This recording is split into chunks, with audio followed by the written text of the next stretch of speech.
In today's era, we generally hear about some fancy words, we can say, कि company बना लेना, startup and IPOs and all. But before establishing or creating or incorporating any company, first we have to understand what kind of business are in. Sir zeal, Okay. Patience और zeal. आज मेरे को किसी को कोई काम करना है तो ज़ील दिखती है। एक होता है नर्वस व्यक्ति होता है, मुझे सर ये बिजनेस स्टार्ट करना है क्या एक होता है सर मुझे बिजनेस स्टार्ट करना है, मुझे यहाँ तक पहुँचना है, इसको कहीं ना कहीं मुकाम तक लेके जाना है, मंजिल को।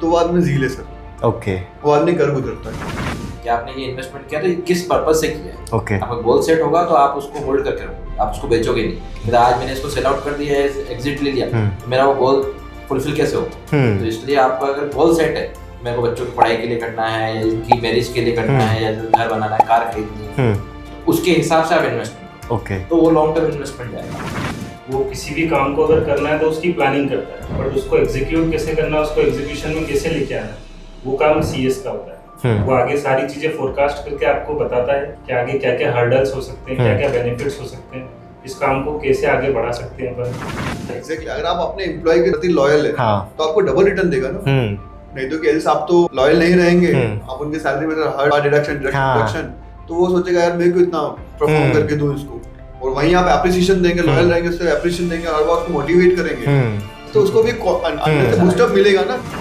वर्किंग कैपिटल ऐसा मुझे लगता है कि उसी की वजह से ही बहुत सारे बिजनेस फॉल होने का कहीं ना कहीं इम्पोर्टेंट रीजन वो हो जाता है, वर्किंग कैपिटल। सर अब आप लोग मुझे अपने एक्सपीरियंस के अकॉर्डिंग पहले ये बताइए कि एक एक बुक आप सजेस्ट करिए जो हर यूथ को फाइनेंशियली स्टेबिलिटी या फिर सक्सेस के ऊपर हेल्प करेंगे। जय माता दी guys, welcome to the folks of India. Today it's my pleasure to invite one of the most enthusiastic delegates of ICSI community. Like here are so many people we are hosting today, but they are going to give you so much of valuable insights कि like business से related and जो companies की working किस type से होती है and other things. So you will enjoy the show and I'm gonna tell you कि like आज आपको बिल्कुल मज़ा आया कि how actually the company works, how actually the behind the scene of company actually happen. So thank you so much sir for coming. Thank you so much sir for coming. Sir, first of all let me introduce you to guys. So here we have Hemant sir. Second is Ankit sir, Ajay sir and Rajat sir. Thank you so much sir for coming. So Hemant sir, first of all आप जरा ICSI के बारे में थोड़ा सा introduce करिए audience को। Actually, ICSI is an organization which generally cover the company secretary's profession in all over India. Okay. Like कि जो company secretary profession है उसको पूरा गवर्न करता है, उसको रेगुलेट करता है, उसकी जो भी एग्जाम्स वगैरह कंडक्ट करवाना है, एंड देन जो भी ट्रेनिंग्स हैं रिलेटेड टू सीएस एंड सारी चीज़ें जो प्रोफेशन से रिलेटेड है उसको पूरा आईसीएसआई गवर्न करता है। ओके। वेरियस चैप्टर्स आईसीएसआई ने एस्टैब्लिश किए हुए हैं all over the country. Currently in MP we have 2 chapters. Indore chapter is one of there, and second one is in Bhopal. Okay. And the districts are divided between these two chapters only. Okay. And in Indore we have 900 plus registered CS members, and around 4500 plus students under CS course. Okay. In 3 different categories. Okay. And basically the CS course we can say and production of CS is governed by the ICSI. Okay. In India. Okay, so it's amazing sir. So now let's us begin कि with the basic. Like at what time कि किसी भी business को अपनी company formation में आ जाना चाहिए? देखिए अभी like in today's era we generally hear about some fancy words we can say कि कंपनी बना लेना, startup and IPOs and all, but before establishing or creating or incorporating any company first we have to understand what kind of business are in. Like हमको business करना क्या है और future हमारी projections किससे रिलेटेड है। आपकी विजन और मिशन आपकी क्लियर होना चाहिए उसके लिए कि आप किस बिजनेस में जाना चाहते हो और किस ग्रोथ तक जाना चाहते हो। सपोज कीजिए अब आपका ग्रोथ सोच रहा है कि आप मैं 2-3 लाख का टर्नओवर बुक करूंगा तो you can start your proprietorship. Okay. And आप थोड़ा बड़ा सोच रहे हैं, आपका विजन बड़ा है, आपकी मिशन छोटे छोटे होंगे, विजन बड़ा है जी, तो आप फर्स्ट जैसे कंपनी बनाएं। ओके। ऑन टाइप एडवांटेज, क्योंकि काफी सारे एडवांटेजेस कंपनीज में। या You can register as a startup. So sir, I'm just coming to a point कि like लोगों को एक कन्फ्यूजन रहता है कि LLP और प्राइवेट लिमिटेड में से ये लोगों में हमेशा टसल रहती है जो नहीं बनाते हैं, but I know very well कि प्राइवेट लिमिटेड से बेनिफिट ही रहता है। तो एक बार आप एक्सप्लेन करिए कि क्यों private limited. Sir private limited company में क्या होगा कि कोई भी आपका इन्वेस्टर को फीच करना है तो आप आराम से अपनी इक्विटी को शेयर करके आप इन्वेस्टर को पिच कर सकते हैं। लेटर और सूनर क्या होगा कि एलएलपी में वो आपको बेनिफिट नहीं मिल पाएगा। नेक्स्ट थिंग इज दैट कि आपको कंपनी में जो टैक्सेशन है एलएलपी से कम है। ओके। एलएलपी में 30% प्लस जो भी सेज है, सरचार्ज है वो भी लगेगा। कंपनी में 25% प्लस ओके टैक्सेस। बट इसमें आप जैसे कंपनी या एलएलपी जो भी बना रहे हैं, तो जो बना रहा है उसको ये याद रखना चाहिए कि आपको कंप्लायंस कंप्लीट करने हैं। क्योंकि कंपनी तो बना लेते हैं, बट उसके बाद जैसे कंप्लायंस की जो पोस्टिंग आती है, तो वो धीरे धीरे करके ये कंप्लायंस छोड़ना है, वो कंप्लायंस छोड़ना है, तो compliance is a must. Okay. Because अगर कंप्लायंस आपने नहीं किया तो कहीं ना कहीं आरओसी जो अल्टीमेट जो जिसके पास हम फाइलिंग करते हैं, उसके पास पूरा रिकॉर्ड है। आजकल सब कुछ ऑनलाइन हो गया है, तो उसके पास पूरा रिकॉर्ड रहता है कि आपने क्या फाइलिंग की है, क्या नहीं किया। तो non compliance is very costly. अगर आपने कुछ भी नॉन कंप्लायंस किया है तो उसको कंप्लायंस करने के लिए आपको कॉस्ट देनी पड़ेगी। बट एलएलपी और दोनों में कंप्लायंस ऑलमोस्ट सिमिलर ही है। हाँ, ऑलमोस्ट सिमिलर है दोनों में। हाँ, बट नॉर्मली अगर अपन कंपेयर करें थोड़ा एलएलपी में कंप्लायंसेस स्लाइटली कम है, like audit requirement and all, वो थोड़ी रिडक्शन है। एक लेवल पे लाने की कोशिश हाँ, की जा रही है। ओके। बेसिकली जो आया एलएलपी अमेंडमेंट जो आया उसमें हम दोनों को सिमिलर पाथ पे ले आए। because these two are the very popular form of business or organization we can say, because LLP is a mixture of partnership firm, जो ऑर्थोडॉक्स जो पहले जो पार्टनरशिप थी एंशिएंट, मतलब जो पुरानी थी 1932 जो एक्ट से गवर्न होती थी या जो भी थी, तो there are certain loopholes या वी कैन से कि जहाँ पे कुछ ऐसी चीज़ें थी जिस वजह से पार्टनरशिप में आप बिजनेस करना आपके लिए थोड़ा डिफिकल्ट हो रहा था। लाइक आपकी लाइबिलिटीज जो थी पार्टनरशिप में, अगर अपन पहले वाली पार्टनरशिप की बात करें नॉर्मल, तो वो अनलिमिटेड थी। अगर इन केस कुछ ड्यूज या कुछ एडवांसेस रहते हैं तो उस केस में पार्टनर्स पर्सनली लाइबल रहेंगे उस ड्यूज और एडवांसेस को पे करने के लिए। But in case of LLP और partnership firm the liabilities are limited. मतलब एलएलपी तो इटसेल्फ डिटेक्ट की लिमिटेड लाइबिलिटी पार्टनरशिप है, तो उसमें जो आपकी लाइबिलिटी हो कहीं ना कहीं बहुत हद तक लिमिटेड है। बाकी जैसा अंकित सर ने कहा कि अगर आपका विजन है, आपको फंड रेस करना है इन फ्यूचर, या आपका कुछ और ऑब्जेक्टिव है कैपिटल डाइवर्जन से related, then you have to go for a company instead of LLP. अगर आप पार्टनरशिप का सोच रहे हो तो इससे अच्छा आप एलएलपी बना लें, क्योंकि आपको कहते हैं लाइबिलिटी लिमिटेड हो जाएगी, बॉडी कॉर्पोरेट एक दिखेगा, your name shows in the MCA website. तो अगर आप पार्टनरशिप का सोच रहे हैं तो उससे अच्छा आप एलएलपी बनाएं, वो ज्यादा बेस्ट है। ओके। और पार्टनरशिप और कंपनी दोनों में थोड़ा सा डिफरेंस है। लाइक एक ब्रांड आइडेंटिटी भी उससे अलग होती है, ब्रांड वैल्यूएशन हो जाता है, प्लस कंपनी का ज्यादा है compare to LLP. Okay, investor को आपका नाम दिखेगा एमसी की वेबसाइट पे, उसको जो भी डाटा चाहिए आप उसका आपका पूरा डाटा उसको वहां पे मिल जाएगा। ओके। अभी पार्टनरशिप में देखते हो तो पार्टनरशिप अगर किसी के पार्टनरशिप एग्रीमेंट नहीं है तो आप ढूंढ नहीं सकते कि पार्टनरशिप किसने बनाई। पार्टनरशिप में देखिए दो तरह की है ना, रजिस्टर्ड अनरजिस्टर्ड दोनों होती है। आजकल सब तो मतलब रजिस्टर्ड अगर अनरजिस्टर्ड होगी तो फिर तो उसको ट्रैक करने में बहुत मुश्किल हो जाता है। ओके। बॉडी कॉर्पोरेट में ऐसे ट्रांसपेरेंसी ज्यादा बढ़ जाती है, पब्लिकली सारी चीजें अवेलेबल होती है। ओके। कोई भी जनरल पब्लिक किसी भी कंपनी का डेटा मतलब एमसीए जो होता है मिनिस्टर कॉर्पोरेट अफेयर्स, उसके पोर्टल पे आके इजीली देख सकता है। ओके। हाँ, वो पब्लिकली अवेलेबल है सारी चीजें, तो यहाँ पे ट्रांसपेरेंसी ज्यादा बढ़ जाती है। और अगर ट्रांसपेरेंसी बढ़ेगी तो कहीं ना कहीं ट्रस्ट बाय डिफॉल्ट इंक्रीज होगा। अगर अपन इन्वेस्टमेंट की बात करें, बैंक फाइनेंस की बात करें, लोन की बात करें, if you are not transparent then I don't think कि कोई भी बैंक आपको इजीली फाइनेंस करेगी।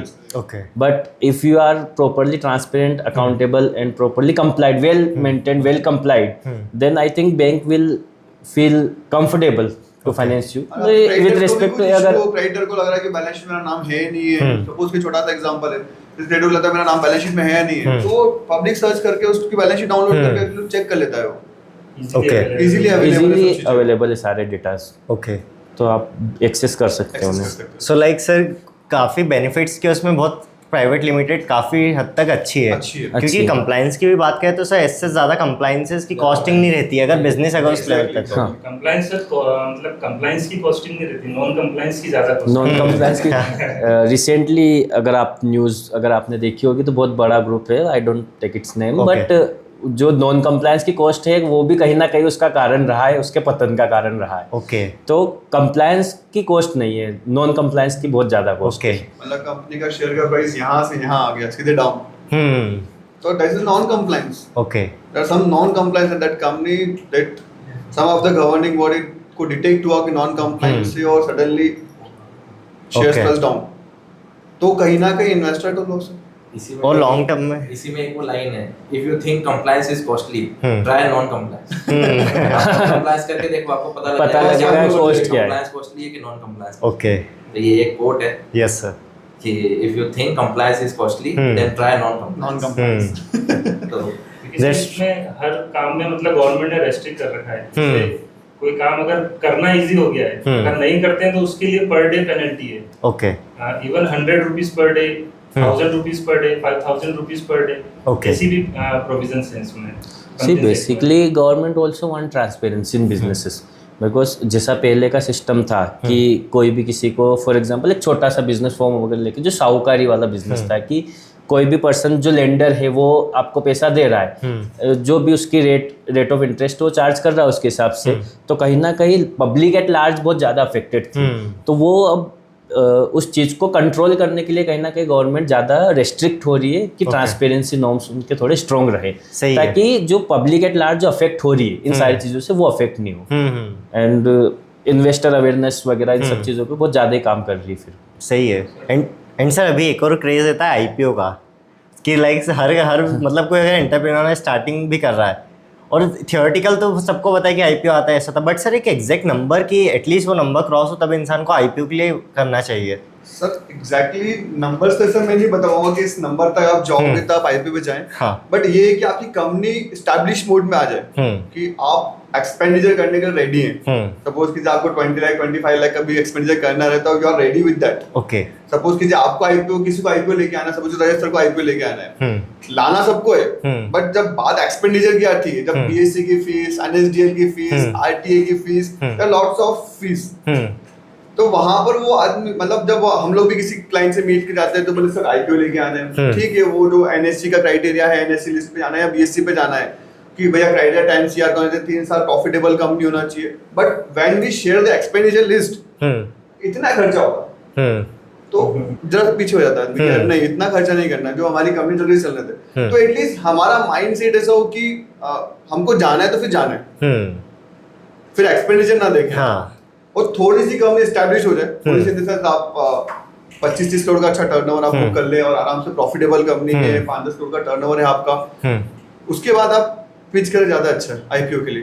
जाना सबको है, जाना सबको आईपीओ के, क्योंकि एक जो अभी जो मार्केट है स्टॉक मार्केट है वैसे बूम, आप देखिए निफ्टी रेगुलर हाई पे है, 50 डे 50 मतलब ऑल टाइम हाइक्स पे है, बीएससी ऑल टाइम हाइक पे है, बैंक सारी ऑल टाइम हाइक पे है, तो कहीं ना कहीं स्टॉक मार्केट में है तो बहुत अच्छा, मतलब बहुत अच्छा बूम है, हर आदमी के हाथ में ट्रेडिंग है।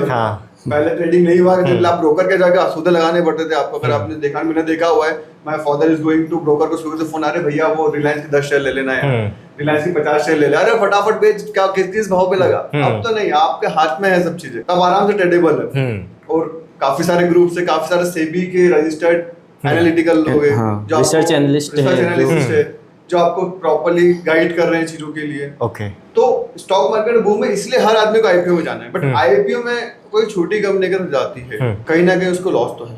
Okay, first you have to understand the concept कि आईपीओ पे आपको जाने की रिक्वायरमेंट है या नहीं है, और एंड उससे रिलेटेड जो कॉस्टिंग है आप वो पे करने के लिए रेडी हैं या नहीं, because IPO is what, IPO is just means of finance जो आपको रीपे नहीं करना है। In short we can say like first, अगर आप बिजनेस, आपका अगर ऐसा एक्सपांशन का प्लान है कि हाँ आपको बिजनेस एक्सपांड करना है, for example you have set up such new entity, तो ऐसा कुछ अगर आपका प्लान है तो फिर आप आईपीओ पे जा सकते हैं, it will be beneficial for you, but ultimately ऐसा नहीं है कि अगर आपको रीपे नहीं करना है तो आप पैसा लेके, there are certain restrictions also and use पे, कि आपने जो आईपीओ से पैसा रेस किया है उस पे भी कुछ ना कुछ रेस्ट्रिक्शन सेबी के रहते हैं, because SEBI is a body which is established by government just to protect the interest of investor. उसका और कोई काम नहीं, बस इन्वेस्टर के इंटरेस्ट को प्रोटेक्ट करना है।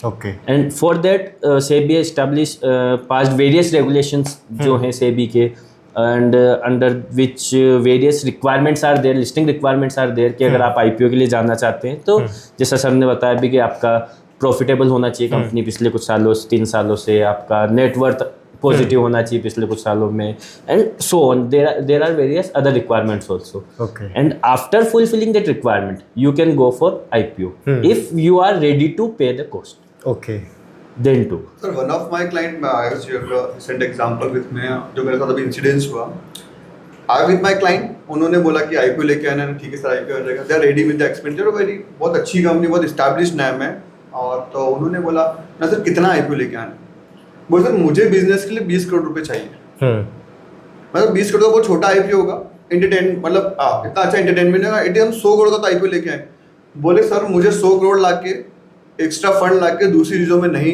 इन्वॉल्व होना है, मुझे मेरा काम 25 करोड़ में हो रहा है तो 25 करोड़ में ही करना है।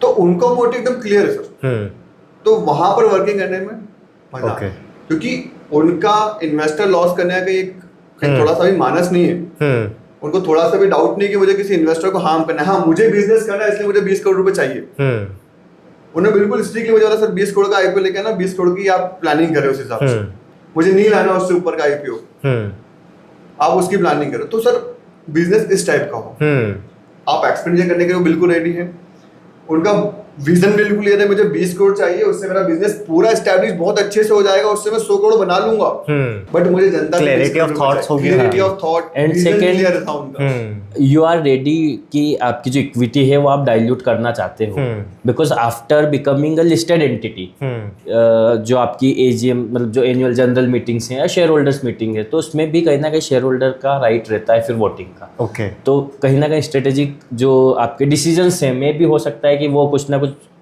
आपको उसमें एडजस्टमेंट करना पड़े, तो आपको उसके लिए भी रेडी रहना पड़ेगा कि हाँ कि आपकी जो इक्विटी डाइल्यूट हो रही है उससे आपका कोई ज़्यादा इम्पेक्ट तो नहीं पड़ रहा आपके बिजनेस पे, प्लस जो स्ट्रेटेजिक अलायंसेस या स्ट्रेटेजिक जो आप प्लान कर रहे हैं उस पर तो कोई सच कोई ज़्यादा वो नहीं जा रहा है, then you may go for IPO. Sir तो जैसे अभी जब कंपनीज आईपीओ वगैरह लाती हैं तो कई बार अपन ने देखा है कि जो बिग एमएनसीज रहते हैं वो आईपीओ लाने के बाद उनके जो शेयर्स हैं वो नीचे ही आते आते, मतलब वो जो प्राइस पे लॉन्च होता है उसके ऊपर कभी जाते ही नहीं है, काफ़ी फेमस कंपनीज है, तो सर उसके पीछे रीज़न क्या रहता है?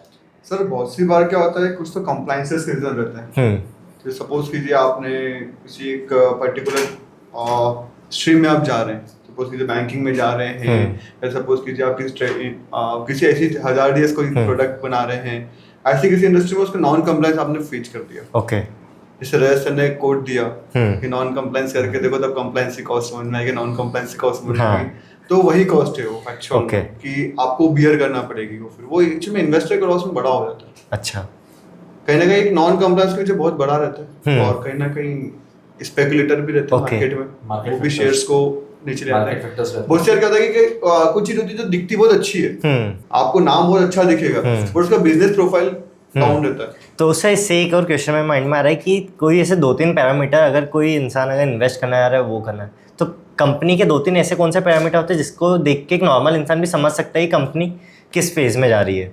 सबसे अगर आपको आईपीओ में इन्वेस्ट करना है, सबसे पहले अपन मतलब बीइंग ए इन्वेस्टर आपको वो देखना पड़ेगा कि जो पैसा है वो यूज़ कहाँ हो रहा है, क्योंकि बहुत सी बार क्या होता है कि IPO in form of offer for sale भी आता है। Offer for sale is like कि प्रमोटर अपनी शेयर होल्डिंग बेचना चाह रहा है, और थोड़ा जैसे कि 500 CR का फॉर से आईपीओ है तो 400 CR प्रमोटर अपनी शेयर होल्डिंग बेच रहा है, 100 CR उनको फ्रेश इशू की चाहिए। तो फर्स्ट आपको वो अंडरस्टैंड मतलब वो समझना पड़ेगा कि पैसा जो है उनको चाहिए क्यों, प्रमोटर एग्जिट ले रहा है तो फिर आप इन्वेस्ट करके क्या करेंगे? जरूरी नहीं है कि ये चीज गलत है, बट ये आपको सोचना पड़ेगा। दूसरा, बहुत सी बार एक कोड चलता है मतलब नॉर्मली शेयर मार्केट में एंड सिक्योरिटीज लॉ में स्पेशली कि एक्सपेक्टेशन ऑलवेज हर्ट्स, कि आपकी उम्मीदें बहुत सी बार ऐसा हो जाता है कि नहीं यार अभी तो और जाएगा, नहीं अभी और जाएगा, तो उस वजह से भी कहीं ना कहीं रीजन हो जाता है लॉस का। तो आपको प्रैक्टिकली सारी चीजें इफ एंड बट्स देखना है कि फाइनेंशियल चेक, फाइनेंशियल सब चीज बोलते हैं भाई, कंपनी का प्रॉफिटेबल होगी तो आपको डिविडेंड डिस्ट्रीब्यूट करेगी, डिविडेंड देगी, कहीं ना कहीं प्रॉफिटेबल कंपनी उसके फ्यूचर प्रोजेक्शंस क्या है, क्या उसके प्रोजेक्ट्स हैं, कुछ मेजर ऑर्डर, प्रमोटर्स का बैकग्राउंड क्या है। ओके, इसलिए आपने कई बार देखा होगा लाइक किसी कंपनी में अगर प्रमोटर चेंज हुआ है, डायरेक्टर चेंज हुआ है, सजेशन हुआ है, कुछ भी हुआ तो उस वजह से भी उसके शेयर्स में फ्लक्चुएशन आ जाता है। दूसरा, तो ये मतलब पॉलिटिकली भी बहुत सारे से इन्फ्लुएंस होते हैं शेयर मार्केट में, लाइक किसी गवर्नमेंट का विजन अगर फॉर एग्जांपल रिन्यूएबल एनर्जी पे है तो ऑटोमेटिकली जो इन्वेस्टर्स हैं उनका माइंडसेट ऐसा हो जाता है कि अब रिन्यूएबल एनर्जी में अपन को इन्वेस्ट करना है। तो ऐसे बहुत सारे फैक्टर्स हैं जो आपको इन्वेस्टर में अगर इन्वेस्टमेंट करना ही है तो लॉन्ग टर्म इन्वेस्टमेंट करें, एटलीस्ट 5 से 10 साल का व्यू दे किसी भी शेयर्स को। सडनली आज आपने शेयर में इन्वेस्ट किया और कल आप करोड़पति बन जाएंगे, नहीं होता। आपको एटलीस्ट 5 to 10 years का होल्ड करना पड़ेगा, तब आपको उस पर कैपिटल रिटर्न दिखने लगेगा।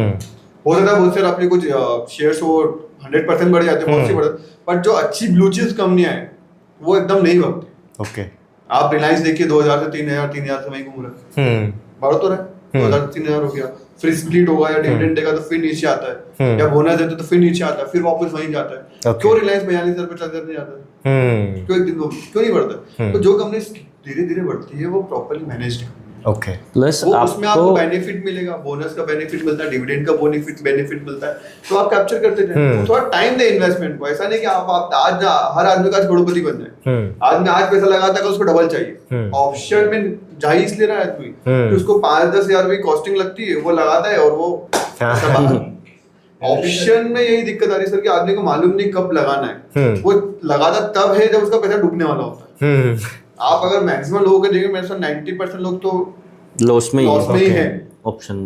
पहले आदमी बोलता नहीं कि मैं लॉस में, 90% आदमी ऑप्शन में अगर जो ट्रेडिंग कर रहा है लॉस में है। प्लस आपको आपकी रिक्वायरमेंट समझनी है कि आपको जो इन्वेस्टमेंट करना है वो करना क्यों है। फॉर एग्जांपल जैसे कि आपका मोटिव है कि इन्वेस्टमेंट मेरे को 5 साल बाद मेरे को घर लेना है, तो इट इज़ काइंड ऑफ कि मेरे को कैपिटल एप्रिसिएशन चाहिए 5 साल तक, ताकि मैं 5 साल तक थोड़ा थोड़ा अमाउंट इन्वेस्ट करूँ तो 5 साल बाद मेरे को एक हैंडसम अमाउंट मिल जाए। एक सेकंड ऑप्शन होता है कि नहीं, मेरे को रेगुलर पैसा चाहिए, मेरे को हर महीने 10,000 20,000 15,000 जो भी डिविडेंड के फॉर्म में, इंटरेस्ट के फॉर्म में, किसी और रिटर्न के फॉर्म में मेरे को मिलता रहे। तो फर्स्ट आपको आपकी रिक्वायरमेंट समझना है, आपकी रिक्वायरमेंट क्या है। लाइक अभी क्या है, AI की दुनिया है पूरी, आज आपके हाथ में सारी चीजें हैं। जो पहले अपन ने डिस्कस करा था कि आपके लिए शेयर खरीदना और बेचना, इन्वेस्टमेंट करना और एग्जिट लेना बहुत ईजी है, तो कहीं ना कहीं ये डिफिकल्ट भी होता है। लाइक अगर आप पहले के लोगों को देखोगे जो अभी जैसे बहुत सारे टीवी शो वगैरह में भी रहता है कि मेरे पास 90s के शेयर्स पड़े हैं बहुत सारी कंपनीज के, अभी उसकी वैल्यू 300 CR हो गई, 400 CR हो गई, तो शायद आगे आने वाले टाइम में ये चीज नहीं मिलेगी अपन को देखने। क्यों? क्योंकि अभी पूरा अपने हाथ पे, अपन ने आज शेयर खरीदा, परसों अगर उसमें हमको 20% रिटर्न भी मिला तो शायद मैं एग्जिट ले लूंगा। अब पहले आपके पास फिजिकल शेयर्स थे तो आपने लेके रख लिए अपने पास कि हाँ अपन बेचेंगे, तो कहीं ना कहीं वो कैपिटल एप्रिसिएशन वाली चीज जो है आपको उस हिसाब से देखना है कि आपको होल्ड करना है, तो आपकी कैपिटल एप्रिसिएशन आपको दिखेगा। कब तक सेट होना चाहिए, हाँ कि आपने ये इन्वेस्टमेंट किया तो किस पर्पस से किया है। आपका गोल सेट होगा तो आप उसको होल्ड करके रखोगे, आप उसको बेचोगे नहीं। आज मैंने इसको सेल आउट कर दिया है, एग्जिट ले लिया, तो मेरा वो गोल फुलफिल कैसे होगा? तो इसलिए आपका अगर गोल सेट है, मेरे को बच्चों की पढ़ाई के लिए करना है, या इनकी मैरिज के लिए करना है, या घर बनाना है, कार खरीदनी है, तो उसके हिसाब से आप इन्वेस्टमेंट करो। तो वो लॉन्ग टर्म इन्वेस्टमेंट जाएगा, और लॉन्ग टर्म इन्वेस्टमेंट में हमेशा आपको प्रॉफिट ही देगा। मतलब आपको इन्वेस्टमेंट की वैल्यू उतनी अच्छी। लाइक मेरा एक फ्रेंड है, उसने प्लान करा था रिसेंट, मतलब 4 साल पहले से उसका प्लानिंग था कि अब जब शादी होने वाली थी, अभी जैसे रिसेंटली उसकी शादी हुई है, तो कि अभी से मैं इन्वेस्ट करना स्टार्ट कर दूं ताकि जब मेरी शादी होगी तो मेरे पास मेरा कुछ एक कॉर्पस इकट्ठा हो जाए।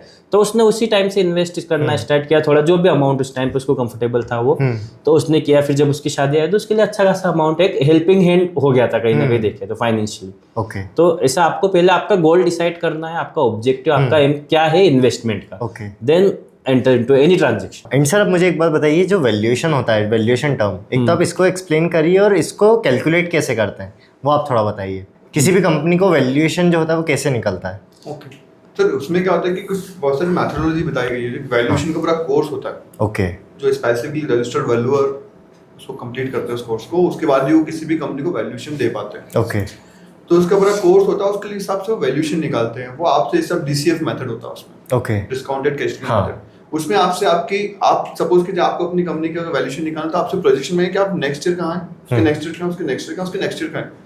आफ्टर दैट उन सब पे पूरा कैलकुलेशन करके उसके DCF से एक वैल्यू निकल के आती है। उसकी पूरी मेथोडोलॉजी होती है। तो वैल्यूएशन वहां से निकल के आता है।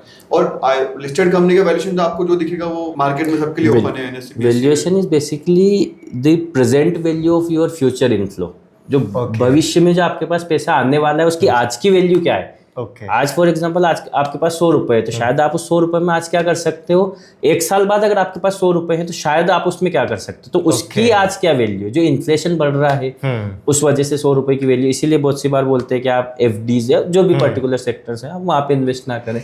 तो ये सारी चीज़ें वैल्यूएशन में यूज होती है कि आप उस हिसाब से। प्लस अगर लिस्टेड कंपनी के वैल्यूएशन की बीइंग इन्वेस्टर अगर अपन देखें तो बहुत सारे फैक्टर्स है, जैसे बीटा उसमें एक फैक्टर होता है, पी उसमें होता है प्राइस टू अर्निंग रेशियो की, जो आप 1 रुपया लगा रहे हैं उसके बदले आपकी अर्निंग कितनी होगी इसमें, तो वो आपको चेक करना है। दूसरा उसमें एक होता है कि पीयर परफॉर्मेंस कैसी है। फॉर एग्जांपल आप किसी फार्मा सेक्टर में इन्वेस्ट करना चाह रहे हैं या रियल एस्टेट में इन्वेस्ट करना चाह रहे हैं, तो रियल एस्टेट की जो टॉप एंड जो परफॉर्मर कंपनी है या उसका जो इंडेक्स है वो कैसा परफॉर्म कर रहा है। फॉर एग्जांपल अगर वो 20% रिटर्न दे रहा है और आपका जो कंपनी है वो 12% रिटर्न दे रही, ऑल्दो नॉर्मल माइंडसेट से 12% return is good, but industry थी उसने 20% दिया है और आपकी कंपनी ने 12% दिया है, तो फिर आपको आपके इन्वेस्टमेंट के बारे में सोचने की जरूरत है कि लाइक आप उस पार को क्यों नहीं मैच कर पाए, तो वो आपको चेक करना है इन्वेस्टमेंट के टाइम पे। ओके। एंड सर जैसे जो अपना CS का जो एक्चुअली वर्किंग वगैरह रहती है वो आप एग्जैक्टली बताइए कि रियल लाइफ में जो बिग कॉर्पोरेट्स और MNCs रहते हैं उसमें CS का रोल क्या होता है? CS is a part of board. Okay. की मैनेजरियल पर्सन बोलते हैं, पर्सनल्स बोलते हैं हम, कि जो बोर्ड में जो भी मीटिंग्स हो या जो भी स्ट्रेटेजिक कंप्लायंसेस से रिलेटेड या कुछ भी अगर उनकी वो रहती है तो CS बोर्ड का पार्ट होता है, मतलब इंटरनल मैनेजमेंट का पार्ट होता है। CS is the first person to answer any queries relating to compliance. Okay. अगर बोर्ड को कुछ भी नया काम करना है तो सबसे पहले CS से कंसल्ट वो लोग जनरली करते हैं कि अगर अपन इस डोमेन में या इस चीज़ में जाने वाले तो उससे रिलेटेड क्या क्या कंप्लायंसेस हो सकते हैं, क्या क्या चीज़ें हैं, लाइक गवर्नमेंट अप्रूवल हो गई, उसके अलावा कुछ और अगर लोकल गवर्नमेंट की अप्रूवल, बिकॉज अभी बिजनेस कहीं ना कहीं आप देख रहे हैं कि एक जगह से स्पेसिफिक नहीं है। आज आपकी यूनिट यहाँ पे है, आप पीथमपुर में भी काम कर रहे हैं, आप दुबई में भी अगर आपका बिजनेस सेट करें तो लॉ ऑफ लैंड हर जगह अलग अलग हो जाता है, तो वो आपको देखना है, उसका कंप्लायंस आपको करना है एक्चुअल में कि होता क्या है। प्लस जिस सेक्टर स्पेसिफिक इंडस्ट्रीज में आप हैं, अगर फॉर एग्जाम्पल आप इंश्योरेंस में हैं तो इंश्योरेंस जो रेगुलेटरी बॉडी है उसके रिलेटेड क्या क्या कंप्लायंस है वो आपको देखना है, being a CS of that company. And अगर कोई और दूसरी कंपनी है तो उससे रिलेटेड आपके कंप्लायंस देखना है, प्लस जो रेगुलर कंप्लायंसेस सारे हैं वो आपको गो थ्रू करना है। CS एक ऐसा प्रोफेशन है जिसका अगर आप नाम देखेंगे तो मिनिस्ट्री ऑफ कॉर्पोरेट वेबसाइट पे कंपनी के साथ एसोसिएट होता है। ओके। इसके बाद आप is not up to the limit of compliance. अगर आप कंप्लायंस तो देखना ही है आपको, you can conduct internal audit also, you can work as a registered valuer, you can work as a insolvency professional। Okay। मतलब इट इज अ कोर्स जो आपको डायरेक्ट एंट्री देता है कंपनी के बोर्ड रूम में। आप GST कंसल्टेंट बन सकते हैं। ओके। आप कंपनी लेबर लॉ फॉर्मेशन से लेकर कंपनी क्लोजर पूरी कंप्लायंसेस आपको करना होती है। कंपनी बनाना आपको है, कंपनी बंद आपको करना है। ओके। IPO लेके आना तो मेजर रोल कंपनी सेक्रेटरीज का ही है। अच्छा। IPO लाने से ले जो पूरी लाइसेंसिंग से लेकर overall approval of from the SEBI, approval from the ROC, approval from depositories, सारी वर्किंग कंपनी सेक्रेटरी को ही करनी होती है। जैसे बोर्ड जो होता है कंपनी का, वो किसी भी काम को अगर करना है तो उसकी प्लानिंग करता है, बट उसको एग्जीक्यूट कैसे करना है, उसको एग्जीक्यूशन में कैसे लेके आना है, वो काम CS का होता है। वो आगे सारी चीजें फोरकास्ट करके आपको बताता है कि आगे क्या क्या हर्डल्स हो सकते हैं, क्या क्या बेनिफिट्स हो सकते हैं, इस काम को कैसे आगे बढ़ा सकते हैं अपन, क्या क्या मतलब कंप्लायंसेस हैं ओवरऑल। ओके। वो सारी चीजें एक CS फर्स्ट कंसल्टेंट अगर देखें तो कंपनी सेक्रेटरी हो गए, क्योंकि जो पार्ट ऑफ बोर्ड, भैया बोर्ड का पार्ट है, उसको हर लॉ का नॉलेज है। हमारे कोर्ट में सारे बहुत सारे लॉज को पर्टिकुलरली अच्छे से डिफाइन किया हुआ है, अच्छे से पढ़ाया जाता है। जैसे इनकम टैक्स पढ़ाते हैं, GST पढ़ाते हैं, हाँ 50+ रूल्स एंड रेगुलेशंस और एक्ट्स वगैरह जो है वो कहीं ना कहीं सिलेबस का पार्ट है। हमारे लेबर एक्ट, आप लेबर एक्ट में प्रैक्टिस कर सकते हैं। हर रेगुलेशन हर एक्ट में आप पर्टिकुलर प्रैक्टिस कर वाइडर सकते स्कोप है sir. You are not up limited compliance, आप तो आप कहीं भी कुछ भी कर सकते हैं सर। बहुत बड़ा you can act as adviser, strategic adviser, arbitrator आप बन सकते हैं। अभी जो फैमिली डिस्प्यूट्स चल रहे हैं उस केस में आपका मीडिएशन का काम आप कर सकते हैं एज अ CS। तो apart from compliance, apart from companies, society के पार्ट पे भी अगर अपन देखें तो बहुत मेजर रोल अभी क्रिएट हुआ है, मेजर स्कोप अभी क्रिएट हुआ है। गवर्नमेंट तो NGO के लिए भी लिस्टेड स्टॉक एक्सचेंज लेके आ गई। अच्छा। NGO के भी अपने जो शेयर्स और कंपनी लिस्ट हो सकती है platform social stock exchange. NSE द्वारा भी उसको लॉन्च कर दिया गया। ओके। तो पहले तो लिस्टेड कंपनी जो बिजनेस करती थी या जिसका बिजनेस प्रोफाइल दिखता था, कोई सर्विस सेक्टर वाली कंपनी वो रजिस्टर्ड होती थी। Now MG is also registered in the NSE अभी। तो अगर वो फंड रेजिंग करना है NGO को, ओके, उसमें क्या चीजें हो सकती है, मतलब सर प्लस कितना वाइड स्कोप है ये, बहुत हाँ एंड इम्पोर्टेंट भी है। हाँ, मतलब अगर ये लिमिट नहीं है कहीं पे। सर नॉन कंप्लायंस तो हमेशा आपके लिए अगर हर्डल है, एक बहुत बड़ा हर्डल है नॉन कंप्लायंस आपके, तो कंप्लायंस के लिए कहना है कंप्लायंस मैनेजर या कॉर्पोरेट गवर्नर की आपको जरूरत पड़ेगी। And the profession there is a company secretary. True sir. तो जैसे जो स्टूडेंट्स वगैरह हैं उन्हें अगर सीएस वगैरह करना है तो कब से वो स्टार्ट कर सकते, कैसी क्या प्रोसेस वगैरह रहती है? आप आफ्टर क्लियरिंग योर 12th आप एंट्रेंस टेस्ट होता है सीएस का, एक एग्जीक्यूटिव एंट्रेंस टेस्ट, ओके, वो आप अपेयर कर सकते हैं। उसकी नॉर्मली उसके बाद एक ट्रेनिंग्स होती हैं, 1 day orientation programme and all, and then executive का एक कोर्स होता है जिसमें 7 सब्जेक्ट्स होते हैं। आप वो क्लियर करके then you have to enter into a training. Okay, 21 month training होती है जो एक्चुअल प्रैक्टिकल ट्रेनिंग रहती है, जिसमें आपको सारी वर्किंग्स वगैरह रहती हैं कि क्या क्या काम आपको करना रहेगा, क्या क्या चीज़ें होगी, एंड देन जो प्रोफेशनल एग्जाम है वो करके ना आप you can directly go for exam से क्लियर कर लेते हैं। ट्रेनिंग में से जो भी किसी कंपनी में सीएस हो या जो प्रैक्टिसिंग कंपनी सेक्रेटरी हो, उसके अंडर बच्चे को 21 मंथ्स को उसको वर्किंग करना होता है। तो 21 मंथ्स में प्रैक्टिकल एस्पेक्ट भी अच्छे से समझ जाता है वो। थ्योरेटिकल के साथ साथ जो थ्योरेटिकल पढ़ा है वही प्रैक्टिकल में कैसे उसको इंप्लीमेंट करना है, इंप्लीमेंटेशन वो अच्छे से सीख जाता है वहाँ पे। How to deal with the client, कैसे क्लाइंट से बात करना है, कैसे छोटे काम में बड़ा काम करना है, कैसे फॉर्मेशन करना है, कैसे क्लोजर करना है, सारी जो प्रैक्टिकल वर्किंग होती है वो 21 महीने की ट्रेनिंग में वो। एंड इसी बीच कुछ डेवलपमेंट प्रोग्राम्स होते हैं जैसे एंटरप्रेन्योरशिप डेवलपमेंट प्रोग्राम्स, ताकि ऐसा नहीं कि आप अगर सीएस कोर्स कर रहे हो तो आपको केवल कंप्लायंस ही देखना है, इसके अलावा भी बहुत सारे एवेन्यूज़ हैं आपके पास, तो आप उसको भी एक्सप्लोर कर सकते हैं। तो वो स्किल्स को डेवलप करने के लिए कुछ इंस्टीट्यूट के कुछ प्रोग्राम्स रहते हैं, और जो सारे जो चैप्टर्स हैं ऑल ओवर इंडिया वो सारे प्रोग्राम्स करवाते रहते हैं कि कोई स्टूडेंट्स के लिए, मेंबर्स के लिए, तो आप वो ड्यूरिंग द कोर्सेज वो आपको परस्यू करना पड़ता है। एंड सर नाउ आप लोगों में से जिसको भी रैंडमली आए, बट कुछ ऐसा रियल लाइफ एक सीएस वगैरह का सिनेरियो या कुछ आप एग्जांपल दे सकते हैं कि जहाँ पे कंपनी में कुछ chaotic या फिर वो चीज़ें हों बट उसको ओवरकम करा है, like how actually this thing are actually working, a real life case that how CS has saved that company, something like this. Sir काफी टाइम ऐसा देखने को मिला, लिस्टेड कंपनी जैसे कुछ नॉन कंप्लायंस का आपको नोटिस आता है, उसकी सेबी से कुछ नोटिस आया कि आप you are done some non compliances, तो सीएस और major time CS is helping full in the time.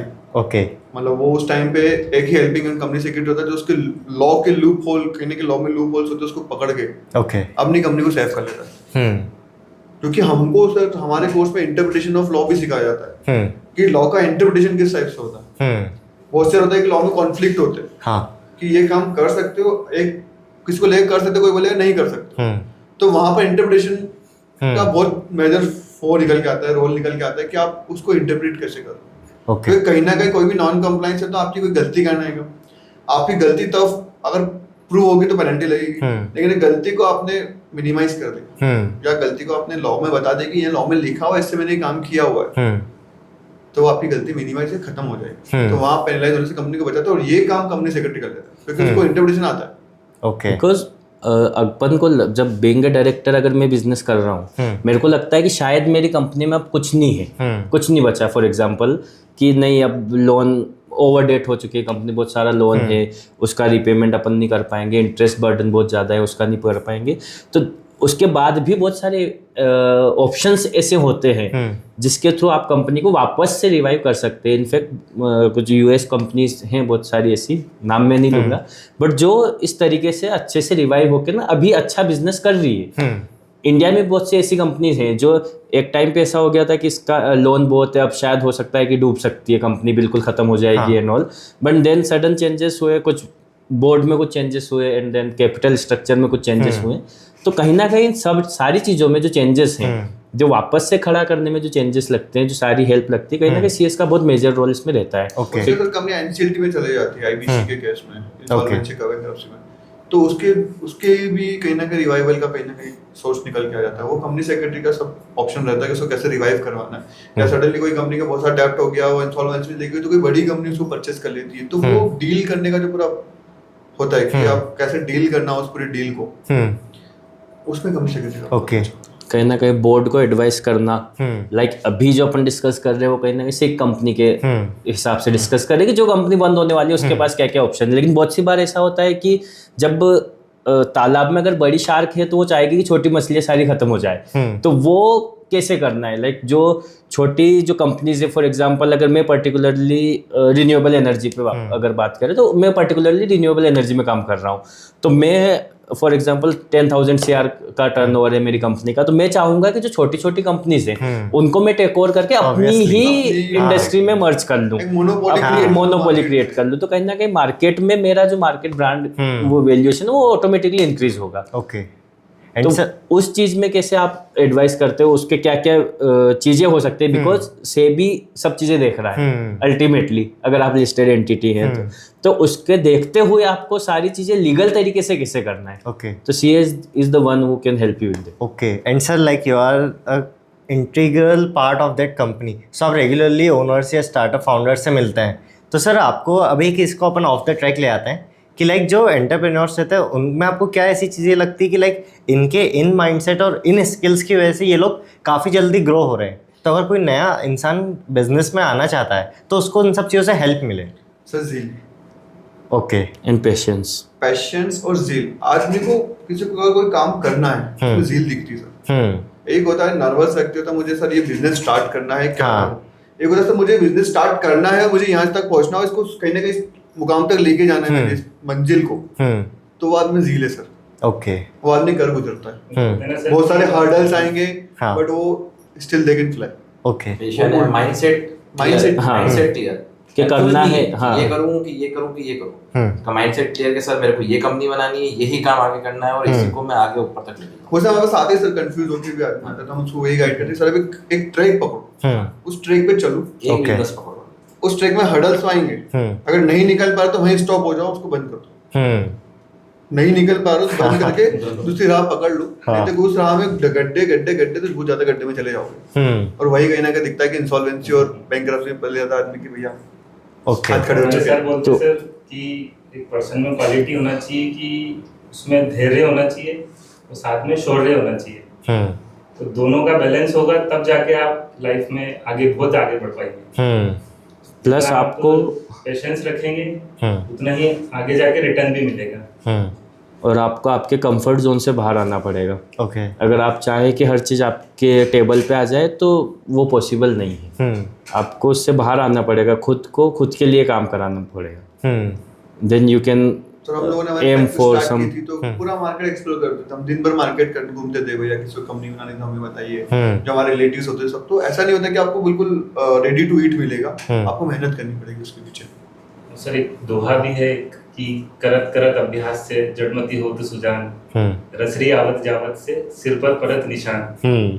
जैसे आप कंटिन्यूअस काम करते रहेंगे तो एक टाइम में वो पत्थर भी उस रस्सी से कट जाता है, तो कंटिन्यूटी होना जरूरी है सर, कंसिस्टेंसी जरूरी है, विदाउट कंसिस्टेंसी और self believe is also factor कि आपको होना चाहिए, बिकॉज अगर डाउट है तो शायद आप कहीं ना कहीं जो सक्सेस आपको मिलनी चाहिए थी वो आपको नहीं मिलेगी, वो आपको नहीं मिलेगी। आपको कंसिस्टेंसी होना, आपका सेल्फ बिलीव होना, और दूसरा आपको अंडरस्टैंड करना पड़ेगा, चीज़ें समझनी पड़ेगी कि आपका जो बिजनेस है, अब जरूरी नहीं है कि सबको सब पता है। फॉर एग्जांपल आपको बिजनेस करना है किसी भी चीज़ का, अगर आपको टेबल का बिजनेस करना है तो आपको टेबल का पता है, लेकिन उसको बेचना कैसे है इसके लिए आपको एक परफेक्ट आदमी ढूंढना पड़ेगा।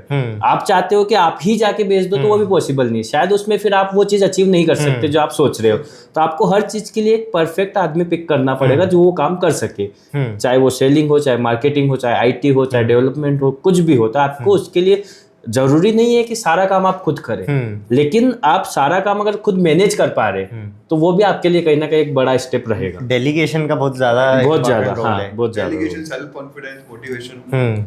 And sir one thing I have learn from Richard Branson जो है, उन्हें डिसलेक्सिया की डिजीज थी कि लाइक पढ़ना और समझना नहीं पकड़ पाते थे, तो सर उन्होंने बोला कि वही एक रीज़न है कि जिससे मैंने 400 कंपनीज बनाई, क्योंकि मुझे समझ में नहीं आता था तो उसे लाता था जिसे समझ में आता था और फिर उसको दे देता था। अब सर जब वो सामने वाला आता था तो इंसान भी खुश कि सर ने मेरी सब बात सुनी, अब उसे नहीं पता था कि सर को बिल्कुल ही नहीं आता। तो सर मतलब मुझे लगता है सिर्फ डेलीगेशन और पीपल स्किल भी है तब भी सफिशिएंट मोर देन इनफ है, आप कर सकते हैं, बस आपको काम निकलवाते आना चाहिए। शॉर्ट अगर अपन इंदौरी भाषा में बात करें, काम निकलवाते आना चाहिए आपको अपना। कि अगर और उसके लिए आपको आदमी फिर उस हिसाब से ढूंढना पड़ेगा। Team building. हाँ सर अकबर के पास नवरत्न थे तो हमें भी अपने नवरत्न बनाने हाँ, पड़ेंगे। हमको भी अपने अगर आपकी नवरत्न स्कीम बनाने अच्छी पड़ेंगे। होगी तो आप सर्वाइव आराम से करते हैं। बुरा मार्केट होगा तो सर्वाइव करके बाहर निकलेंगे। और टीम का रोल बहुत बड़ा होता है, किसी बिजनेस में टीम का रोल बहुत बड़ा होता है। प्लस आपके एडवाइजर करेक्ट होना चाहिए, कि महाभारत की एक वो है कि दुर्योधन शकुनी से सलाह लेता था और पांडव कृष्ण से। तो 5 होके भी वो जीत पाए और 100 होके भी वो हार गए। तो कहीं ना कहीं आपका जो एडवाइजर है वो बहुत बड़ा इम्पैक्ट रोल प्ले करता है आपके बिजनेस फॉर्मेशन, आपके पूरी जर्नी में, थ्रू आउट द जर्नी। वो आपका कहीं ना कहीं सक्सेस रेट डिसाइड होता है वहाँ से। एग्जैक्टली। लॉयल्टी हो जाए। हाँ। आज लॉयल्टी रखें तो कल कहीं ना कहीं आपको हर्डल क्रिएट। ये सर मतलब सर लॉयल्टी का एक रीजन भी है कि लाइक उससे वो रिपल इफेक्ट क्रिएट होता है। हाँ। एग्जैक्टली। अगर आप अपने एम्प्लॉय के प्रति लॉयल है तो आपको डबल रिटर्न देगा ना। नहीं तो कि आप तो लॉयल नहीं रहेंगे, आप उनके सैलरी में हर बार डिडक्शन, तो वो सोचेगा यार मेरे को इतना परफॉर्म करके दूं इसको। और वहीं आप एप्रिसिएशन देंगे, लॉयल रहेंगे, उससे एप्रिसिएशन देंगे, हर बार उसको मोटिवेट करेंगे कि यार गजब, बहुत बढ़िया बहुत बढ़िया। तो उसको भी अंदर से बूस्टअप मिलेगा ना कि ठीक है, हो सकता है कुछ मिस्टेक भी हो, उसको मिनिमाइज थोड़ा सोच के उसको आप छोड़ेंगे तो आप एंटरप्रेन्योर अच्छे बन पाएंगे। एक मेरा एक क्लाइंट है, नॉर्मली स्टार्टअप आईटी से रिलेटेड ही उसका बिजनेस है।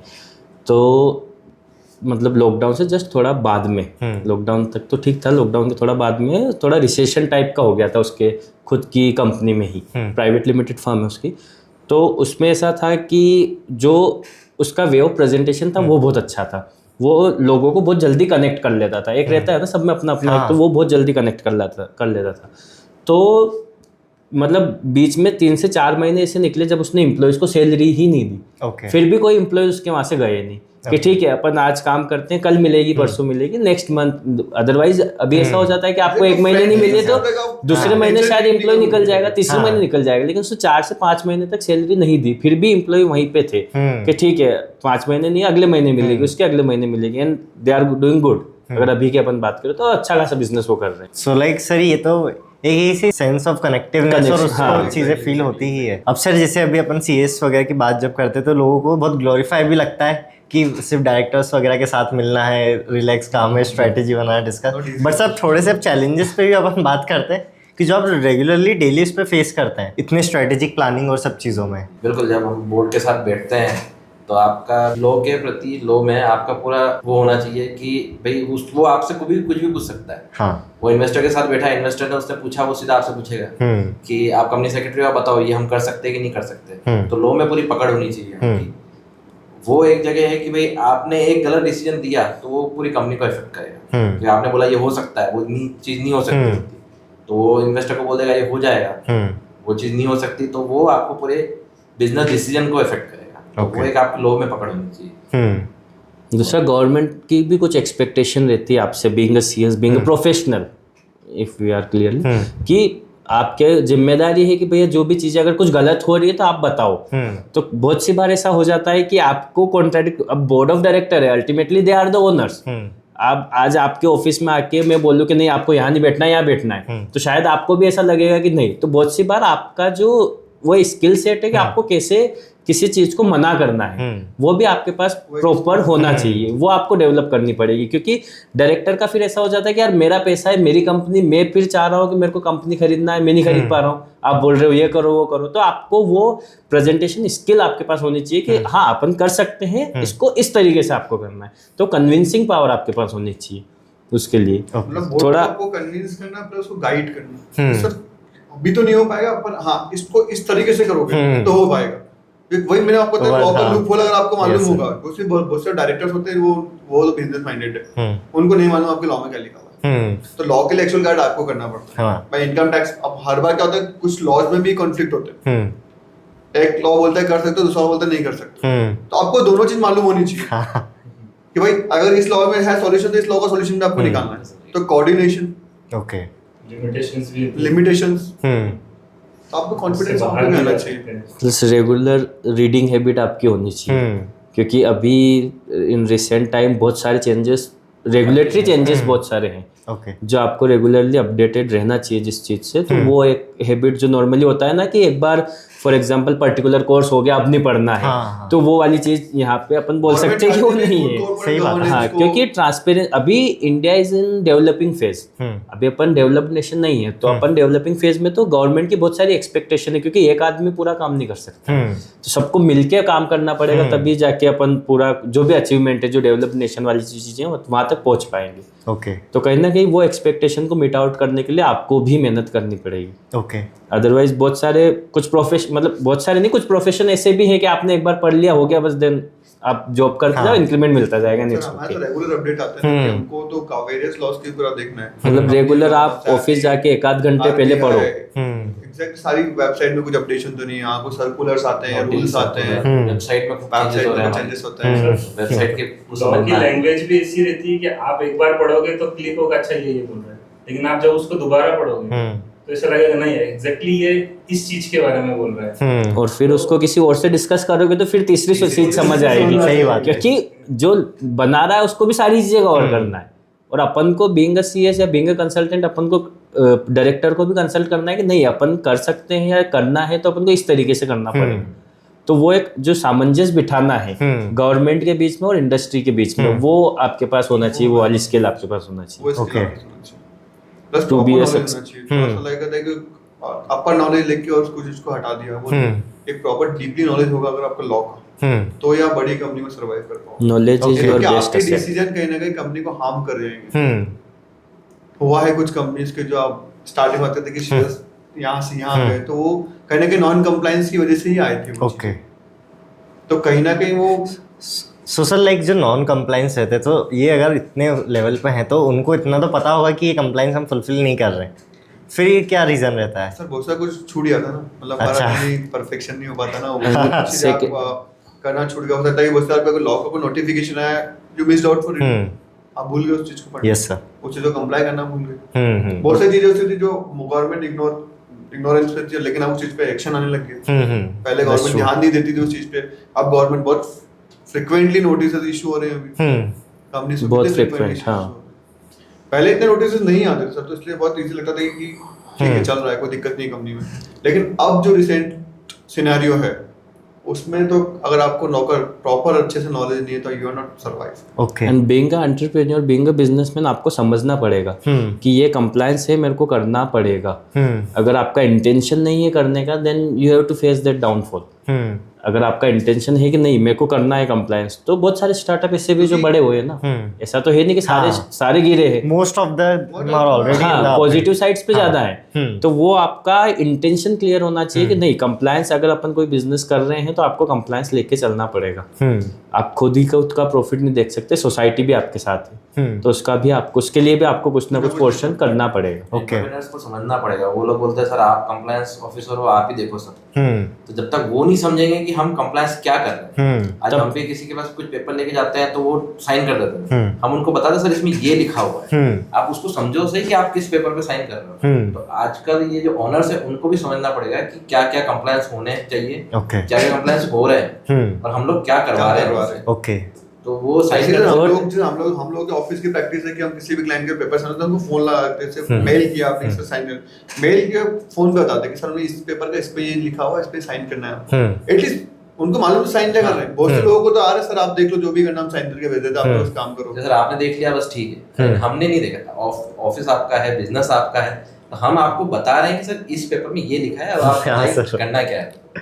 क्योंकि आपको बिजनेस का ज्यादा पता है, हमको कंप्लायंस का अगर पता है, बिजनेस का आपको पता है, एक्चुअल ग्राउंड रियलिटी है वो आपको पता है। फॉर एग्जांपल अगर अपन एम्प्लॉयर एम्प्लॉय एग्रीमेंट ही अगर ड्राफ्ट कर रहे हैं, तो मैं एक जनरल ड्राफ्ट, मेरा जो नॉर्मल ड्राफ्ट करूंगा मैं एज ए कंसल्टेंट के हिसाब से कर दूंगा। लेकिन अगर आप कंस्ट्रक्शन बिजनेस में तो हो सकता है उसमें कुछ वेरिएशंस हो, अगर आप जॉब वर्क में हैं तो कुछ वेरिएशंस हो, आईटी फील्ड में तो कुछ वेरिएशंस हो, तो वो तो आप ही बताओगे ना मेरे को। तो आपको भी खुद को थोड़ा अवेयर करना पड़ेगा उस चीज के लिए। एंड सर वो जो रिच डैड पुअर डैड मतलब सभी ने पढ़ी है, बहुत बार पढ़ी है, उसमें सर मतलब क्लियरली लिखा है कि लाइक बिजनेस में कुछ लोग आपके साथ होने चाहिए, अकाउंटेंट, सीएस और जितने भी जो लीगल वर्क जो देखते हैं, क्योंकि सर ये लॉ अगर बड़ा बनना है तब तो सर बिना इन सब चीज़ों के पॉसिबल ही नहीं है ये, लाइक एक बेसिक सी चीज़ है ये।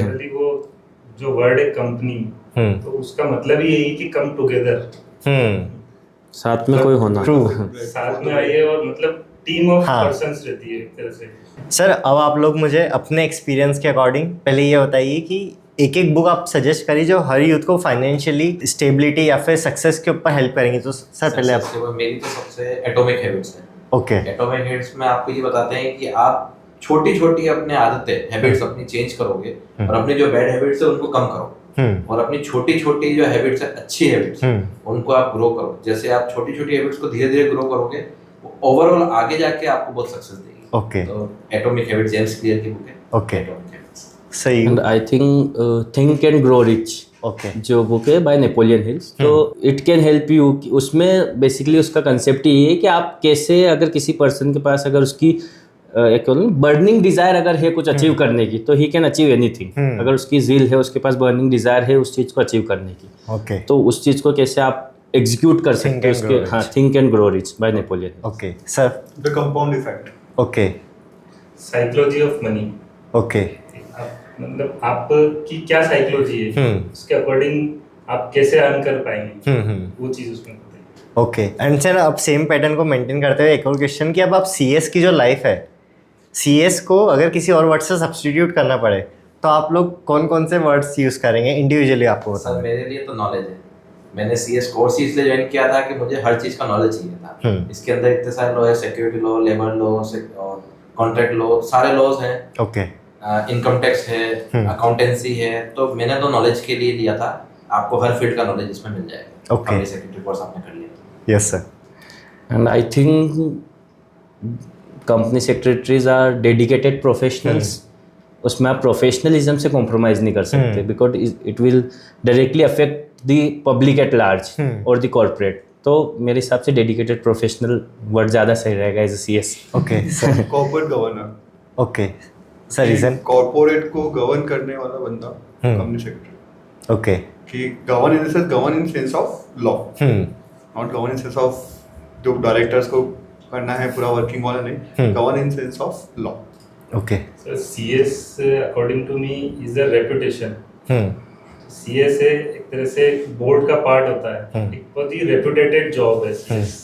ओके सर, लाइक अभी जो आपके साथ अभी बैठा हूँ तो सब वर्किंग ऐसी लग रही कि किसी भी इंडस्ट्री में चले आओ कर लेंगे। बट सर मैंने देखा है कि हर इंडस्ट्री में अलग अलग लाइसेंस और सब इंटेलेक्चुअल प्रॉपर्टी राइट्स और सबके अलग अलग होते हैं। Exactly. तो आप इंडस्ट्री वाइज थोड़ा सा बाइफर्केशन करके बताइए ना, अलग अलग इंडस्ट्री को पिक करके। सबसे पहले जैसे अगर लाइसेंस की बात करते हैं तो सबसे मोस्ट इम्पोर्टेंट रहता है कि आप जो काम कर रहे हैं, जो आपका बिजनेस का नेम है, वो आगे जाके एक बड़ा ब्रांड बनेगा।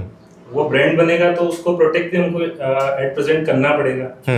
तो जनरली मार्केट में होता क्या सर कि आप उस ब्रांड नेम से सपोज 5 साल काम कर लिया, 10 साल काम कर लिया, उसके बाद आप ट्रेडमार्क लेने के लिए जाते हैं। सपोज आपका जो नाम है उसको एक रजिस्टर्ड करना पड़ता है, अपने प्रोटेक्ट करना पड़ता है। तो सपोज हम 10 साल बाद उस नाम को रजिस्टर्ड करने के लिए जा रहे हैं, तो उस टाइम क्या होता है सर कि उस नाम से बहुत सारे और बिजनेसेस स्टार्ट हो जाते हैं।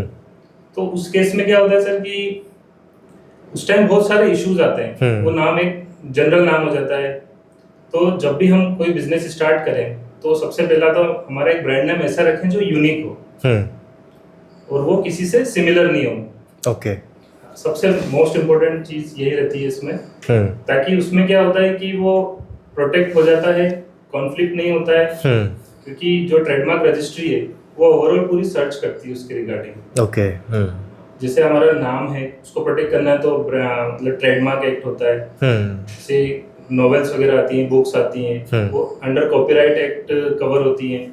जैसे अगर कोई फार्मा इंडस्ट्रीज है, न्यू टेक्नोलॉजी अगर कुछ हुई है वो पेटेंट के तो वो अंदर पेटेंट के वो अंदर। पैटेंट कराना होता है उसका। सबके लिए प्रोटेक्शन के लिए अलग अलग एक्ट हैं जो हमको फॉलो करना पड़ते हैं उसके लिए। तो सबसे मोस्ट इम्पोर्टेंट लाइसेंस तो एक यही होता है IPR का। ओके सर उसका जिस भी प्लेस का बिजनेस करना है वहाँ का लिव इन लाइसेंस। कौन सा license? Live in life license बोलते हैं उसे। ओके, हाँ। तो जैसे आप सपोज कीजिए इंदौर में वर्किंग कर रहे हैं तो हमारे नगर निगम गुमास्ता बनता है, तो आप लोकल अथॉरिटी में सबसे रजिस्टर्ड हो जाए। ओके। क्योंकि सबसे ज्यादा परेशान लोकल अथॉरिटी करती है हाँ। आपको। लीज एंड लिव लाइसेंस इसको बोलते हैं। Okay. वो सारी जगह अलग अलग टर्मिनोलॉजी है। हाँ। बैंगलोर में अलग होगी, मुंबई में अलग होगी, बट हम इंदौर की बात करें तो कहीं ना कहीं वो नाम आपको नगर निगम गुमास्ता मिलेगा, तो आप सबसे पहले उसका लाइसेंस ले लें। अगर आप फार्मा इंडस्ट्री में हैं तो जैसे सर ने बताया ट्रेडमार्क ले ले, लोकल अथॉरिटी का लाइसेंस ले ले, ड्रग लाइसेंस लेके मतलब उसके अंदर आप वर्किंग ही नहीं कर पाएंगे।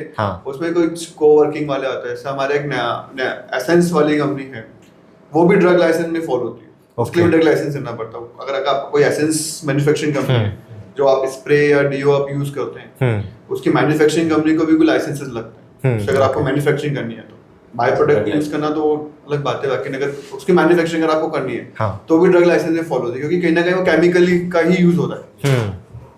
जितने भी लाइसेंस होते हैं सब देख सकते हैं उसको। तो कौन कौन से आपकी इस इंडस्ट्री में सबको आप मेनली जो लाइसेंसेस रहते हैं वो इंडस्ट्री बेस्ड रहते हैं। आप जिस इंडस्ट्री में वर्किंग कर रहे हो उस इंडस्ट्रीज के आपको लाइसेंसेस लेने पड़ते हैं, क्योंकि कहीं ना कहीं गवर्नमेंट, अपन ने अभी रिसेंटली गवर्नमेंट फॉर्म हुई, कितनी सारी मिनिस्ट्रीज अनाउंस हुई है, तो हर मिनिस्ट्री का अलग डिपार्टमेंट है, हर डिपार्टमेंट के अलग वर्किंग है, तो हर वर्किंग में फिर अलग लाइसेंस उसमें आ जाते हैं। जैसे ड्रग लाइसेंस हो गया, अभी अगर आप आपको जैसे फॉर एग्जांपल जीएसटी सर्टिफिकेशन अगर आपको करना है, कुछ ई कॉमर्स का बिजनेस करना है, जीएसटी आपको उसके लिए लेना पड़ेगा। एक्सपोर्ट करना है तो इंपोर्ट एक्सपोर्ट कोड होता है, आपको वो लेना पड़ेगा। दूसरा, अगर आप फूड इंडस्ट्रीज में अगर जा रहे हैं, जैसे अभी नॉर्मली जो स्टार्टअप इंदौर के हिसाब से अगर अपन देखें, नॉर्मली हर दूसरा स्टार्टअप फूड इंडस्ट्री से रिलेटेड, तो उसके लिए आपको फसाई लाइसेंस होता है, फूड सेफ्टी स्टैंडर्ड लाइसेंस होता है, वो लेना पड़ता है। तो ऐसे कंप्लायंसेस भी होते हैं, वही के लाइसेंस ले तो लेते हैं लेकिन बहुत सारे लोग कंप्लायंस नहीं करते उससे। तो आपको ऐसा नहीं कि लेकिन सर सब बात करें, सर बताएंगे कोई एफएसआई में कुछ कंप्लायंस भी करने होते हैं। उसके जो रिटर्न्स वगैरह है प्रॉपर्ली, वो सारे बहुत सारे, जैसे आईपीआर ट्रेडमार्क का हुआ तो आपने एक बार ले लिया तो ऐसा नहीं कि बस ले लिया बस खत्म, उसके बाद के जो रेगुलर कंप्लायंसेस है वो आपको करना पड़ेंगे। फैक्ट्री कंप्लायंस, फैक्ट्री एक्ट में आप फैक्ट्री आप एस्टैब्लिश करें, मैन्युफैक्चरिंग यूनिट अगर आपकी है तो आपको फैक्ट्री लाइसेंस, लेबर लॉ के लाइसेंस, पीएफ का जो ईएसआईसी हो गया, पीएफ का लाइसेंस हो गया, तो ऐसे बहुत सारे एन नंबर ऑफ डीजीएफटी की साइट पे आपको रजिस्ट्रेशन। हाँ, okay, director general of foreign trade की साइट है, उस पे आपको रेगुलर अपडेट करने पड़ेंगे क्योंकि आप इंपोर्ट एक्सपोर्ट कर रहे हैं उसको। फिर आपको अगर स्टार्टअप है तो स्टार्टअप का रजिस्ट्रेशन कराना पड़ेगा, क्योंकि जो आजकल बहुत ट्रेंडिंग है स्टार्टअप इंडिया में। स्टार्टअप इंडिया होता है सर उसके लिए। हाँ, स्टार्टअप इंडिया। ओके, आपको बेनिफिट अगर स्टार्टअप के लेने हैं तो उसके दोनों एक्चुअल में अभी ऐसा हो गया कि अभी इन टुडेज एरा ऐसा कि हर नया बिजनेस के हाँ ये तो स्टार्टअप है, बट एक्चुअल में जो स्टार्टअप है वो अगर रजिस्टर्ड है तो ही उसको बेनिफिट मिल रहे हैं, अदरवाइज तो हर आपका बिजनेस स्टार्टअप है ना आपके लिए। तो अगर आपको गवर्नमेंट की नजरों में स्टार्टअप होगा तो आपको बेनिफिट मिलेगा। तो गवर्नमेंट की नजरों में स्टार्टअप बनाने के लिए भी स्टार्टअप रजिस्ट्रेशन होते हैं, स्टार्टअप इंडिया उस पे होते हैं। Okay, then you will get all the benefits जो भी स्टार्टअप के हैं, फंडिंग से रिलेटेड एंड ऑल। हाँ, एंड सर लोगों में भी स्टार्टअप की बात हुई तो एक और पॉइंट ये भी है जो हर यूथ और एस्पायरिंग एंटरप्रेन्योर को रहता है कि बस स्टार्टअप खोला था बस फंडिंग। तो मतलब सर लोग डिपेंडेंसी बहुत हो जाती है आउटसोर्स पे।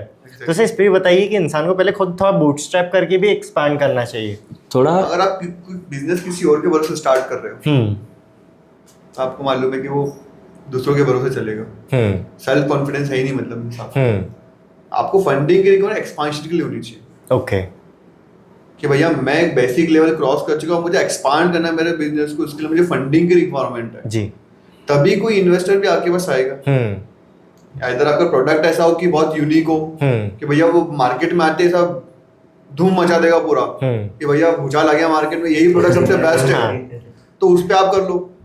इधर आपका प्रोडक्ट अगर डाउनफॉल है, मतलब इतना ऐसा कुछ डाइसी है थोड़ा सा, तो आप पहले अपना खुद का फंड ला के उसको एस्टैब्लिश करो। एस्टैब्लिशमेंट मोड पे जब आप ऑपरेशन मोड पूरा कंप्लीट हो जाता है, उसके बाद आपको लगता है कि एक्सपांशन मेरा करना चाहिए मुझे मेरे बिजनेस का। जैसे मैंने एक प्रोडक्ट लॉन्च कर दिया, मुझे नेक्स्ट प्रोडक्ट को लॉन्च करना चाहिए, तो एस्टैब्लिश हो गया मार्केट इसका। ओके, अब दूसरे प्रोडक्ट में तो मुझे फंड की रिक्वायरमेंट है सेकंड प्रोडक्ट को एस्टैब्लिश करने में, तो फर्स्ट वाले प्रोडक्ट के बेस को लेके आप किसी भी इन्वेस्टर के जाओगे तो आपको पिच करना, आपकी नेगोशिएशन पावर थोड़ी इंक्रीज हो जाती है, क्योंकि अगर आपके पास कुछ नहीं, टर्म्स एंड कंडीशन अपने फेवर में हो सकते हैं। अगर आपके पास कुछ भी नहीं है प्रेजेंट करने के लिए, बस आइडिया है आपका कि हाँ ये है, तो जो पैसा दे रहा है वो फिर बोलेगा कि नहीं मेरे को इतना % चाहिए, जो भी टर्म्स एंड कंडीशन हो फिर उसके अकॉर्डिंग मॉडिफिकेशन होंगे। एंड अगर आपका पूरा वेल एस्टैब्लिश्ड थोड़ा है कि हाँ ये चीज़ है और ये मार्केट में चल रही है, इतना मैंने अभी तक करा है छोटे इसमें, तो फिर आप नेगोशिएट कर सकते हो कि नहीं इसको बड़े लेवल पे लेके जाएंगे तो शायद इसका एक्सपेंशन ज्यादा है। तो funding, we can say funding is a great source for expansion. That's true sir. हाँ, वो बहुत सर एक और पॉइंट से मेरे माइंड में आ रहा है कि लाइक लोग बहुत अंडररेटेड पॉइंट है बट बहुत इंपॉर्टेंट है कि लाइक लोग फ्यूचर विजन वैल्यूएशन सब चीज़ें कर लेते हैं बट एक जो छोटी सी चीज़ इसमें आती है वर्किंग कैपिटल।